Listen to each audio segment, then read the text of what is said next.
a lot of the darkness that we all experience and go through in life, the different depressions, anxieties, and things that we're struggling through, many of them stem back to us not having a healthy or a sound understanding of who our Creator is. One of the brothers in the halaqah, he's like, yo, he got fired, man. And I kid you not, this man, he said, in that time, I got closer to Allah than I had ever been with the job. But he said, that dark phase wasn't dark, it was light, because I got to know God in that phase. It is our belief darkness comes into our lives because we are disconnected from God. And part of the reason we are disconnected from God is because we simply don't know who Allah subhanahu wa ta'ala is. The only people that truly understand the light that Islam brings through the connection with God are the people that had a time of darkness. And the darker that time was, the brighter the light of knowing God becomes. Think about what life is like without Islam. Without the Quran, without the Prophet ﷺ, how are you living life in darkness? No clue where you're going, where you came from, or where you're at right now. And that's Islam. 3 things it gives you clarity on. Who you are right now, where you're going, and where you came from. And if you know those things, you got it. The other thing we need to understand is that when we feel darkness in our life, in the form of anxiety, loss of purpose, like what am I here for? Then realize that I'm feeling that darkness only because I've moved away from the source of all light, An-Nur. I've distanced myself from An-Nur. And the moment I get back close to Nur, clarity comes now. I can see again. And I want you to say the name, Ya An-Nur, O source of all light, give me my light. There is no distance between the soul and Allah, but our preoccupation with this dunya has distanced us. We got so caught up in this dunya, this world around us. We got so caught up in it that our soul is locked into those things. What Allah subhanahu wa ta'ala is telling us about our ruh is that I'm right there. Stop looking for your tranquility outside of you. Look for tranquility within you, and that's where Allah subhanahu wa ta'ala is. I want you to realize that when you recognize your need, that is the moment when you've recognized your connection with God. As long as you don't put something else there, it will connect you. And that is why your greatest moment, your best moment, is the moment you are witnessing your need of God. The moment you really are broken and you're like, Ya Rabbi, is that deep longing that you have is the way that you realize your closeness to God and your dependence on Allah. Lower levels of epinephrine, norepinephrine, is associated with less attention. But here's what's interesting. It's also associated with reduced engagement with the world. Your best moment is the moment where you recognize your need to God. Your best moment is not the moment where you're like, I'm good, I got this, I'm good, I'm great, this is great. Your best moment is the moment that you realize, I ain't got none of this figured out, Ya Allah. I don't know what I'm about to do for the next 10 years. Al-Qabid is good for you. Because Qabid, literally, the time where you see your faqa is need, is that Al-Ghani is the one that is letting you know, I know you're faqir, but when will you admit it to me? When will you stop and say, Ana faqir, I am the one in need. If he didn't give you that need, maybe you would never have turned to him.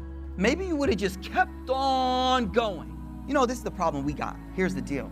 Some of us, since the age of 14, 13, we've been saying, I got this. But this deen and relationship with Allah requires you to have vulnerability and say, Ya Allah, I don't got it. That addiction, I'm gonna come here and tell you that's your gateway to God.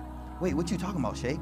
The feeling you have after, how you feel broken, sins that cause you to feel low and in need of Allah are better than worship that causes you to feel honor and arrogant. So you're like, Shaykh, but I'm struggling. I'm like, yeah, but that struggle, if you tap into it, that's what makes you a wali of Allah subhanahu wa ta'ala. I get it, we don't want to sin. Like, we don't want the market to go down. But when it does go down, well, that inqibal, that pullback, sometimes shoots you forward. Qadir, if a man like Umar ibn Khattab could be changed into the Umar that we know today, then how hard is it for Allah to change your state? This was a man that tortured Muslims. So the point that we're making, the point that we have to understand, is that don't push anything too far out that in your mind you start to deem it as impossible. Shaitan's job is to make you feel one thing. In the back of your mind, you feel that God can't do it. And now he's done what? He's broken that relationship, that deep relationship with this name Al-Qadir. realizing my weakness, but at the same time, that's half the equation. Realizing that Allah subhanahu wa ta'ala, there is nothing impossible for him. He knows my state, he loves me, and he's able. And that's all I need now. The brokenness in you is not accident, it's by design. But your job is to turn to Allah to fix the brokenness, not drugs, none of that. Turn to Allah to fix the brokenness. Because the brokenness is here by design. Don't hate it, take it to Allah. It becomes the reason. It's your excuse to connecting to Jabbar. It's your reason to connect to Allah subhanahu wa ta'ala. And Jabbar is the one who is not telling us there will not be any brokenness in the dunya. There will be. He's the one telling us to take our brokenness to him. In order for Jabbar's name to be witnessed, there must be brokenness. And in your life, you have to just take your brokenness. First, foremost, accept it. Ya Allah, I'm broken. And now you turn to Allah, set me right, Ya Allah. The very thing that was broken becomes the very gateway to closeness to God. In the heart, there is a void that cannot be filled except by His love. Turning to Him, always remembering Him, and being sincere to Him. You have to learn Allah's love language. You have to learn Allah's love language. Because if you don't learn Allah's love language, you'll be misinterpreting so many things happening in your life, and you're saying, why does God hate you? Because you'll realize, oh, this is al-Qabid right here. Oh, this is al-Basit right now. And so to recognize God's beauty is to know these names, but more importantly, to see it in the creation around you so that you recognize His love when He's showing you His love. To recognize His love when He's showing you His love. And so I want to begin, and what that causes us is us to wonder, why am I sad right now, man? Why am I feeling down right now? But what you have to realize is that He is al-Qabid al-Basit. The state where you're brought in and you feel that sadness has an objective, and I'm going to talk about that tonight. But what I want us to understand is this age of toxic happiness is an age that doesn't allow people to experience normal sadness. If you don't learn God's love language, you will be interpreting His loving acts as acts of hatred against you. You will think He's angry at you, but those who see correctly will be like, yo, you're blessed. So the Rasul Sallallahu Alaihi Wasallam, he says, I'm not worried you're going to get paid. I'm worried the opposite is going to happen. Basata, it's just going to open up for you. And when it opens up for you, you're done. Man, the majority of us can't handle wealth. We lose connection with Allah. So what if, and that's why I said you're not ready for the wealth. What if the only reason you're not getting more, which you think is good for you, is because if you got more, you would get further away from Him. And I'm not saying prove it to God, because by the time you get to that level, you don't want the more. If you really reach that level, you don't want the more. You just want God. You just want Allah. The sign of God's love is not that He opens the dunya up to you. The sign that Allah loves you is He opens His self up to you and makes you focus on akhirah, not the dunya. But your love language, you've misunderstood God's love language. You've seen hardship and said He must hate you.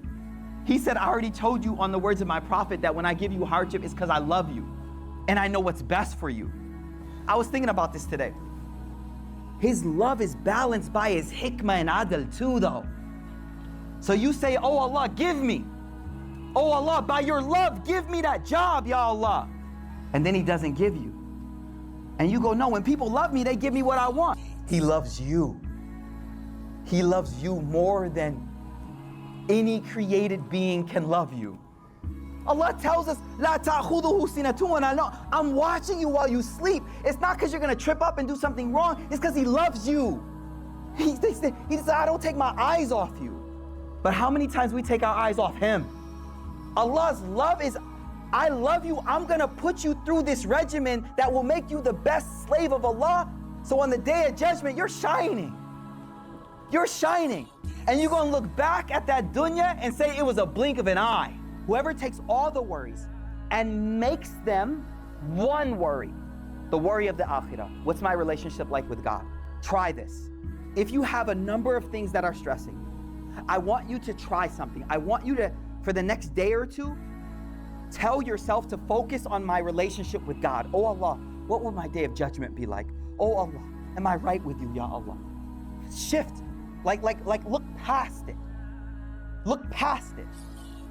And look at Allah and your relationship. Because I gave you the way out. The way out was come to me, I'll take care of everything.